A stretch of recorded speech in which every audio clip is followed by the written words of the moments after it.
જરા ચા નાસ્તો લાવો ને. હા પપ્પા લાવે.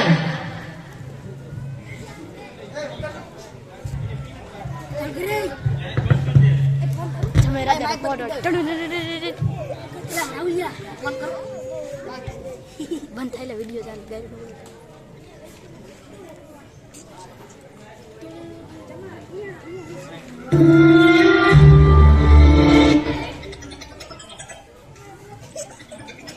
સિસ્ટર હાર્દિકા હાર્દિક કોણ આવે? હા જમેરાજ બોલો, શું કરો છો? આજે સવારમાં ફોન કર્યો. હા પપ્પા, આજે તમારી સવારમાં ખૂબ યાદ આવતી હતી. તમારી તબિયત તો સારી છે ને? હા બેટા સારી છે. પપ્પાજી, મેં તમને એક વાત કહેવા માટે ફોન કર્યો હતો. હું અને તમારી દીકરી દીપ્તિ જુનાગઢ ફરવા જઈએ છીએ. વાહ બેટા, ધ્યાન રાખજો અને ખુશીથી ફરજો. ચલો પપ્પા, ભાઈ તમારું ધ્યાન રાખજો. અરે વિજય, ચા નાસ્તાનું શું થયું? મારે બીપી ની દવા લેવાની છે.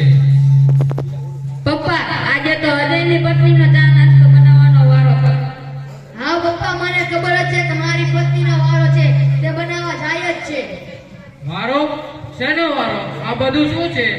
પપ્પા, તમે આ બધું અજય અને સીતાને પૂછો, તમને બધી જ ખબર પડી જશે. ઓય, તું શું કહેવા માંગે છે? તને બધી જ ખબર છે, ઓકે? તું મારો મોટો ભાઈ છે એટલે શાંતિથી કહું છું. તારે મને જે કહેવું તે કે, મારી પત્ની વિશે કઈ ન બોલતા, સમજ્યા? કેમ, સીતા કઈ મહારાણી છે? આ ઘરમાં જે કે ઝઘડા થાય તેનું મૂળ સીતા જ છે. આ ઘરમાં મારી પત્ની મહારાણી હોય કે ના હોય, પણ મારા પપ્પાના ઘરે રાજકુમારી બનીને જ રહી છે અને તમને કોઈને પણ કઈ કહેવાનો હક નથી. બસ હવે બંધ કરો, કોઈએ કઈ બોલવાનું નથી. આ ઘર તમે બંને ભાઈ ઝઘડો કરતા રહેશો તો આ ઘરનું શું થશે? આ નાના દીકરાઓ પર શું અસર થશે તેની તમને ભાન છે? મારે નથી કરવો ચા નાસ્તો.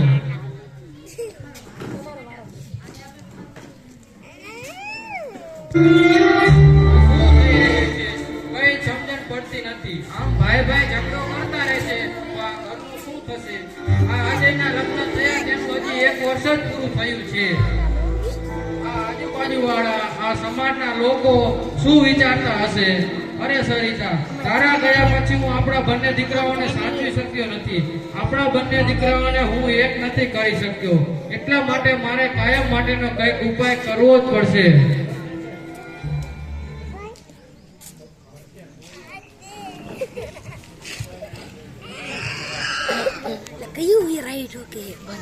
અરે અજય, બપોરની રસોઈ બનાવવાનો વારો તારા પત્નીનો લાગે છે.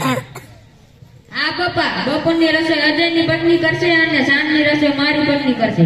ભાઈ, પપ્પાએ તમને પૂછ્યું છે તો પછી મને બોલવા દો ને. તમે શા માટે વચ્ચે બોલો છો? અરે દીકરાઓ, તમે તારા મારા કરવામાં જ જુદા પડતા જાઓ છો. જો તમે એક સાથે મળીને રસોઈ બનાવશો તો તેની મીઠાઈ કંઈક અલગ જ હશે. આ ચા બનાવવાનો વારો, આ રસોઈ બનાવવાનો વારો, તમે મારા અંતિમ સમયે પાણી પીવાનો વારો ના રાખતા, નકર હું પાણી પીધા વગર જ ઉકળી જઈશ. અરે બેટા અજય, તું પેલી દુકાન રાખવાનો હતો તેનું શું થયું?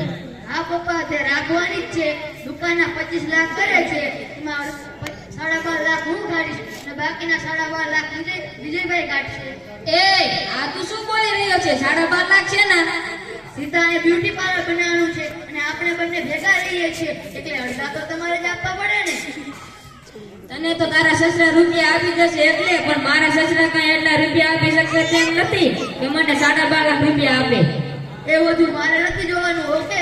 અને હા, તમે જયારે ધંધામાં 10 લાખનું નુકસાન કર્યું હતું ત્યારે મેં જ મારી બચતના રૂપિયા આપ્યા હતા તમને, એટલે હવે તમારો વારો છે રૂપિયા આપવાનો.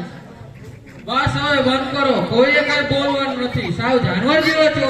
તમારી માં ઉપર બેઠી શું વિચારતી હશે? આ હું તમારા દોડના ધંધાઓથી કંટાળી ગયો છું. આ જોવા કરતા મને ભગવાન લઈ લે તો સારું. કાલે તમે બંને અહીં રહેજો. કાલે તમને બંનેને હું અલગ કરી દઈશ. જાઓ.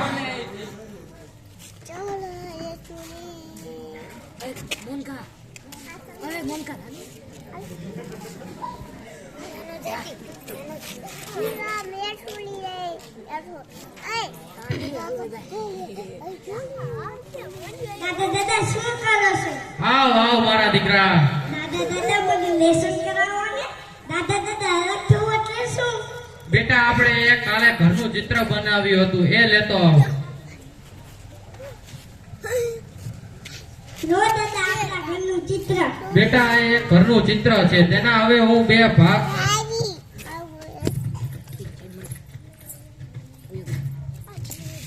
હવે તેના બે ભાગ થઈ ગયા.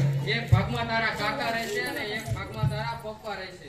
તો દાદા તમે ક્યાં રહેશો?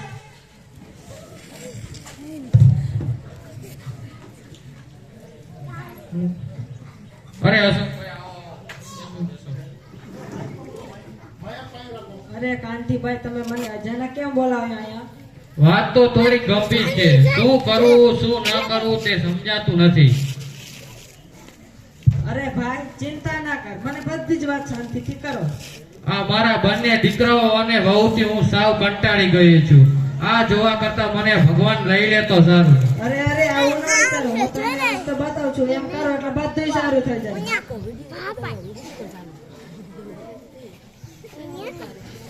ખૂબ ખૂબ આભાર અશોકભાઈ. સારું ચાલો તો હું જાઉં. અજય વિજય બંને અહીં આવો અને બેસો.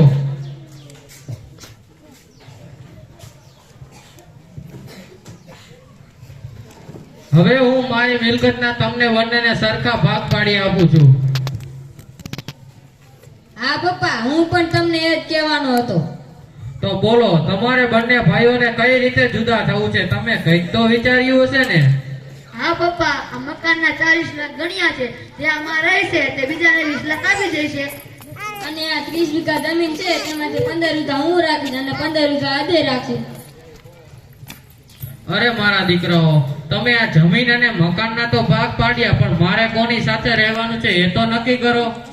પપ્પા, તમે પહેલા 6 મહિના અજય સાથે રહો અને બાકીના 6 મહિના મારી સાથે. ના પપ્પા, આ 6 મહિના કઈ નહીં, તમારે આખી જિંદગી મારી સાથે જ રહેવાનું છે. તો ચલો તમે ત્યાં શાંતિથી રહેજો. અરે જમાઈરાજ, મારાથી દીકરીના ઘરે કઈ રીતે આવું? પપ્પા, હું જ્યારે નાનો હતો ને ત્યારે જ મારા મમ્મી પપ્પા ભગવાનના ઘરે ચાલ્યા ગયા હતા. મા બાપનો પ્રેમ શું છે એ જ મને નથી ખબર. તમે જ મારા મા બાપ છો, તો હવે તમે મારા જ ઘરે રહેશો. પપ્પા, તમે મને જ તમારો દીકરો સમજજો. અરે જમાઈરાજ, મારાથી ત્યાં આવવાનું શક્ય નથી. અરે અજય અને વિજય બોલો, મારે પહેલા 6 મહિના કોની સાથે રહેવાનું છે? પપ્પા, તમે પહેલા 6 મહિના અજય સાથે રહો અને બાકીના 6 મહિના મારી સાથે. એવું કેમ? પહેલા તમે રાખો, પછી હું રાખીશ. આમ કરવા કરતા આપણે ટોસ ઉલાડીએ, જે જીતશે તે નક્કી કરશે.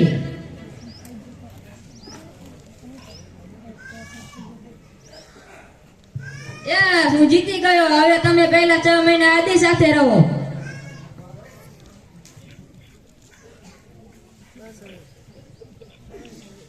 બસ હવે બંધ કરો. અરે મારા દીકરાઓ, હું અને તમારી માં આખી જિંદગી ભાડે રહ્યા છીએ. ઘડીક અહીં ઘડીક ત્યાં તેમ ભટકતા રહ્યા છીએ. મેં જીવનમાં ઘણું દુઃખ સહન કર્યું છે. દુઃખ સહન કરીને આ ઘર બનાવ્યું છે. એટલે આ ઘર છોડીને હું ક્યાંય નથી જવાનો. એટલે હવે હું નિર્ણય લઈશ કે આ ઘરમાં કોણ રહેશે અને કોણ જશે. મારી મિલકતમાં તમને બંનેને હું એક પણ કટકો નહીં આપું. હું તમારા ત્યાં કામ કરવા નહીં આવું, પણ તમારે મારા ત્યાં કામ કરવા આવવું પડશે. અને હું તમારા ત્યાં 6 મહિના રહેવા નહીં આવું, પણ તમારે મારા ત્યાં 6 મહિના રહેવા આવવું પડશે. એટલે હવે તમારે બંનેને જવું પડશે. અરે વિજય, તું જા, આજથી 6 મહિનાની વ્યવસ્થા કરી લેજે. અને અજય, આજથી 6 મહિના પછી તું પણ તારી વ્યવસ્થા કરી લેજે. કઈ મૂકો.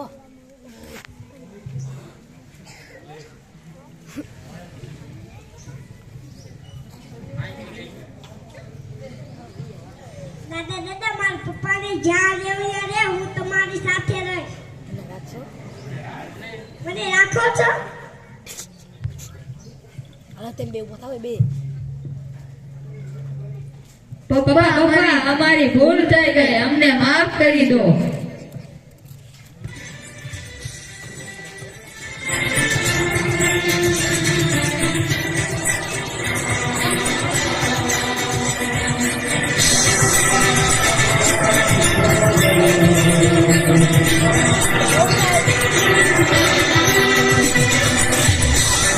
છે